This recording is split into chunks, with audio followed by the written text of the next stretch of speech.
ભાવનગર શહેરના ગણેશી વડલા નજીક આવેલા રેલવે ફાટક પર ફ્લાયઓવર બનાવવાની માંગને લઈને આમ આદમી પાર્ટી દ્વારા આજે ચક્કાજામ કાર્યક્રમ જાહેર કરવામાં આવ્યો હતો। જોકે કાર્યક્રમ શરૂ થાય તે પહેલા જ પોલીસે આપના આગેવાનો અને કાર્યકરોને અટકાયત કરી લેતા મામલો ચર્ચાનું કેન્દ્ર બન્યો છે। સ્થાનિકોનું કહેવું છે કે રેલવે ફાટક પર વારંવાર ટ્રાફિક જામ સર્જાતો હોવાથી હજારો વાહન ચાલકોને રોજ ભારે હાલાકીનો સામનો કરવો પડે છે।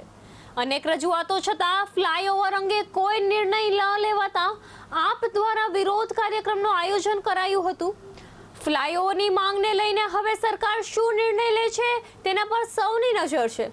આજરોજ બોરતળાવ પોલીસ સ્ટેશન દ્વારા અમારા સૌ સાથી મિત્રોની અટકાયત કરવામાં આવી છે। અટકાયત કરવાનું કામ એવું છે કે ગઢેચી ફાટક પર જે ઓવરબ્રિજ અને અંડરબ્રિજ વારંવાર પાસ કરવામાં આવ્યા છે, ત્રણ ટર્મથી અમારા ધારાસભ્ય જીતુભાઈ વાઘાણીએ મૌન સેવન ધારણ કર્યું છે। તેમજ જે ફરજ છે નગરસેવકોની, તો નગરસેવકો પણ આજે મૂંગી સરકારની અંદર મૂંગા થઈને બેઠા છે, ત્યારે એક સામાજિક સેવક તરીકે, એક સમાજના આગેવાન તરીકે અમારે બહાર આવવું પડે છે। આ ખૂબ જ દુઃખદ ઘટના કહેવાય। અમારી સવારથી જ બોરતળાવ પોલીસ સ્ટેશન દ્વારા અમારી અટકાયત કરવામાં આવી છે, તો અમારી લડાઈ તો આ ચાલુ જ રહેવાની છે।